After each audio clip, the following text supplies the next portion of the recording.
Assalamualaikum warahmatullahi wabarakatuh. Selamat pagi, siang, sore, dan malam dimanapun Anda kalian berada. Perkenalkan, nama saya Haji Kurniawan, mahasiswa jurusan Ilmu Komunikasi Universitas Islam Syekh Kota Tangerang.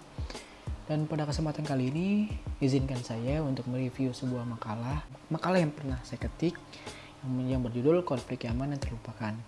Nah, sebelum kita membedah ke makalah saya, izinkan saya untuk menyampaikan gimana ide saya berasal dan kenapa saya bisa kepikiran gitu buat ngegarap makalah itu. Nah, yang pertama, jadi saya ngegarap makalah itu gara-gara saya nemu artikel berita dari Vice Indonesia. Nah, jadi Vice Indonesia ini adalah sebuah media. Vice Indonesia itu sebuah media, tentunya media online dari internet dengan nama Vice US kalau nggak salah.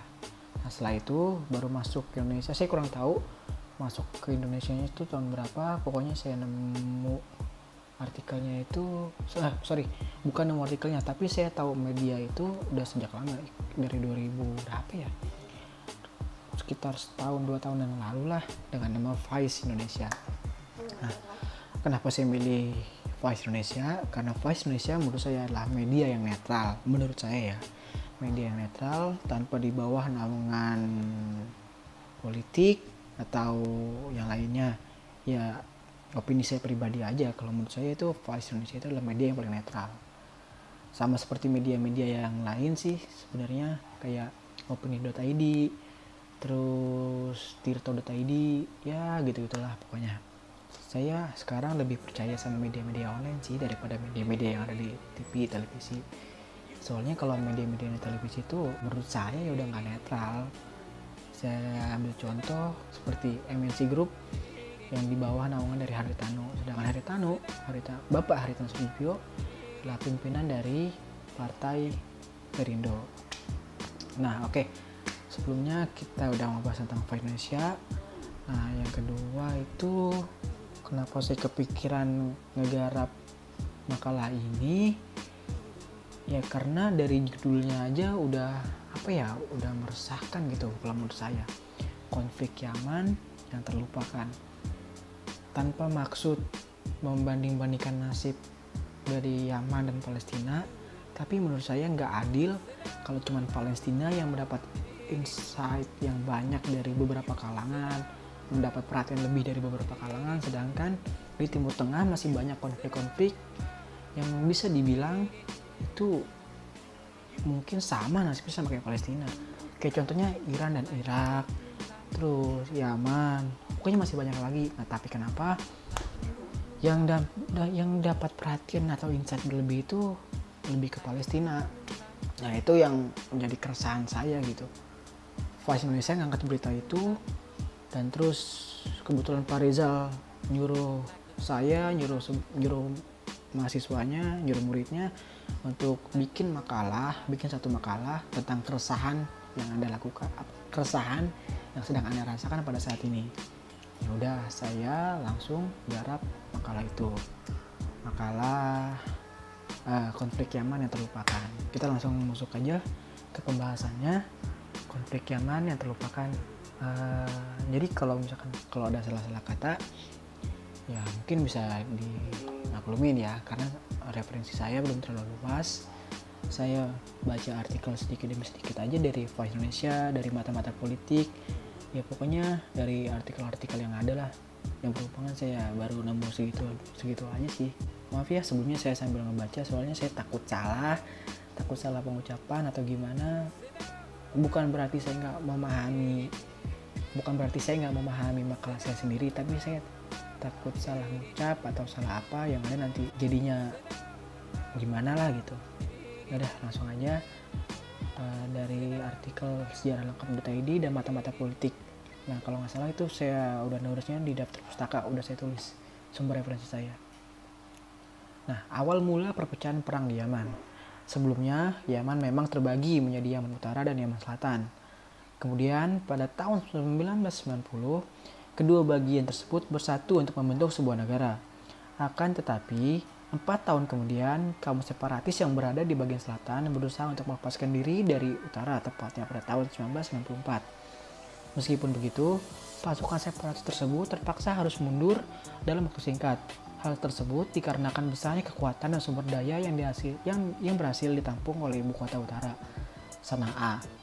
Sedangkan pihak separatis yang melihat situasi dan kondisi tersebut merasa semakin tersulut emosinya. Gejolak yang terjadi di Yaman ini mencuat bukan tanpa alasan, melainkan ada hal yang memicu. Berikut saya tampilkan, tapi lebih tepatnya saya bacakan ada beberapa penyebabnya. Saya dapat menyimpulkan menjadi 6 penyebabnya. Udah saya rangkum dari berbagai sumber dan termasuk referensi yang tadi dari Vice Indonesia dan mata-mata politik. Saya simpulkan menjadi 6 penyebab awal mula perpecahan dari Perang Yaman. Yang pertama ada kebijakan dari mantan presiden. Ketika menjabat sebagai presiden Yaman pada tahun 1990, Ali Abdullah Saleh yang sebelumnya memerintah Yaman Utara memulai tahun 1978 mengeluarkan kebijakan yang menuai banyak kritikan. Ketika Yaman telah bersatu, ia mengasingkan begitu banyak orang Yaman, lalu membiarkan kerabatnya yang mengambil alih bagian inti dari ekonomi dan tentara. Selain itu, para kritikus juga banyak yang menilai bahwa masa pemerintahan ini menyebabkan korupsi merajalela. Jadi itu yang pertama itu dari kebijakan si mantan presidennya sendiri nih. Dari mantan presiden Yaman sendiri tahun 1990, Ali Abdullah Saleh memerintah Yaman, tetapi masih banyak korupsi yang merajalela. Dan kritikan demi kritikan telah dilancarkan dari warganya kepada pemerintahan. Nah, yang kedua ada AKAP. AKAP adalah singkatan dari Al-Qaeda di Jazirah Arab. Kelompok ini merupakan salah satu kelompok yang memiliki kekuatan besar. Pembentukan AKAP sendiri berawal dari Ikhwanul Muslimin dan Islam Sunni yang meskipun bersekutu dengan Presiden Ali Abdullah bin Saleh, ternyata juga memperoleh kekuatan lain. Lalu di bawah kepemimpinan Jenderal Ali Mohsen Al-Hamar, persekutuan ini membangun kekuatan yang berbasis di kalangan negara. Mereka juga mengambil keuntungan dari persaingan faksi, buronan militan, dan membentuk AKAP yang kemudian mulai meluncurkan serangan. Nah, jadi semenjak ada AKAP ini yang terkenal dari Al-Qaeda, dari situlah muncul serangan-serangan separatis. Nah, yang ketiga ada konflik sekte Zaidi. Nah, masalah yang timbul juga berasal dari bagian utara Yaman, di mana terdapat sekte Zaidi yang merupakan bagian dari Islam Syiah. Diketahui bahwa Zaidi merupakan sekte yang memerintah Yaman bagian utara sampai terjadi revolusi pada tahun 1996. Hanya saja pusat pemerintahan sekte ini mengalami kemiskinan. Lalu pada akhir tahun 1990, beberapa pengikut Zaidi mulai membentuk suatu kelompok, yaitu Houthi. Kelompok inilah yang memerangi tentara Yaman dan menjalin persahabatan dengan Iran. Setelah terjadi perpecahan di Yaman, maka timbullah perang yang meletus pada tahun 2015 silam. Penyebab perang di Yaman tersebut antara lain adalah sebagai berikut. 4. Protes kebangkitan Arab. Nah, masih berhubungan sama yang tadi, penyebab perang di Yaman adalah protes kebangkitan Arab. Protes massal di Yaman meletus pada tahun 2011 lalu, tetapi tetap ada pihak yang berpihak pada Ali Abdullah bin Saleh dan membelanya. Padahal kan tadi Ali bin Abdullah Saleh terbukti di bawah kepemimpinannya banyak korupsi yang merajalela, tetapi masih banyak aja pihak yang membelanya. Secara keseluruhan, pasukan terbagi menjadi antara yang setia kepada Saleh dan ada juga yang memilih untuk mengikuti Ali Mohsen. Nah, si Ali Mohsen ini yang tadi memerintah Yaman bagian utara untuk memisahkan diri dari Yaman, untuk revolusi Yaman bagian utara untuk memisahkan diri untuk memerdekakannya. Tetapi ya yang tadi bilang Ali Mohsen Al-Hamar ini gagal melakukan revolusi karena setelah berpisah dari Yaman banyak rakyatnya yang miskin. Bentuk protes yang terjadi antara lain unjuk rasa yang dilakukan oleh kaum separatis di bagian selatan. Kelompok Houthi semakin menguasai lebih banyak wilayah dan AKAP meningkatkan serangannya yang dilakukan. Nah, jadi konflik di sini udah mulai nih setelah protes kebangkitan Arab. Krisis ini berlangsung selama 1 tahun dan salah satu akibatnya adalah pengeboman yang nyaris membunuh Saleh. Ketika peristiwa tersebut terjadi, tetangga Teluk Yaman menyarankan kepada salah satu untuk mengundurkan diri saja. Tetapi ia tetap kukuh untuk tinggal di Yaman. Sementara itu, wakil presiden Yaman, Adrabu Mansur Hadi yang telah terpilih pada tahun 2012 melakukan pengawasan terhadap transisi demokrasi. Ketika diadakan dialog nasional, semua kelompok oposisi di Yaman mengesampingkan konstitusi yang baru. Sayangnya lagi, dialog ini berakhir dengan berantakan. Hal tersebut tidak terlepas dari pandangan luas bahwa Hadi adalah tipikal pemimpin yang lemah pada masa pemerintahnya dan juga yang korup. Belum lagi aliansi yang dibangun oleh Saleh di pihak pemerintah tentara juga merusak transisi. Sedangkan Akab justru membangun sebuah negara mini lalu melakukan serangan terhadap Sana'a dengan pengeboman berdarah. Tidak lama kemudian, tepatnya pada tahun 2014, Houthi berhasil merebut Sana'a berkat bantuan dari tentara yang setia kepada Saleh. Akibatnya situasi ini memaksa Hadi agar mau membagi kekuasaannya dengan pihak Houthi. Dialog nasional dilakukan kembali dan ada usulan untuk membentuk konstitusi federal, tetapi Houthi dan separatis selatan tetap menolak kajuan tersebut karena dapat berimbas pada aliansi baru mereka. Pada tahun 2015 awal, kelompok Houthi berhasil menangkap Hadi, tetapi ia berhasil melarikan diri ke Aden. Tidak tinggal diam, kelompok Houthi melakukan pengejaran dan memerangi kaum yang berpihak dan loyal kepada pemerintah transisional. Yang kelima, adanya campur tangan asing. Penyebab perang Yaman selanjutnya adalah adanya campur tangan dari negara asing. Pada awal Maret 2015, koalisi beberapa negara Teluk Arab yang berada di bawah kepemimpinan Arab Saudi meluncurkan serangan udara dan melakukan kampanye terhadap kelompok Houthi. Koalisi ini juga mendapat bantuan logistik serta intelijen dari Amerika Serikat. Akibat dari kampanye ini, Presiden Hadi menarik kembali pembatalan pengunduran dirinya lalu kembali ke Aden pada bulan September 2015. Sejak saat itu, pertempuran terus berlanjut hingga saat ini. Sementara itu, PBB terus berupaya untuk mendamaikan pihak yang bersekutu. Usaha seperti menjadi penengah dalam pembicaraan damai yang melibatkan pemerintah Yaman dan kelompok Houthi. Pembicaraan nasional ini terpaksa berhenti pada tahun 2016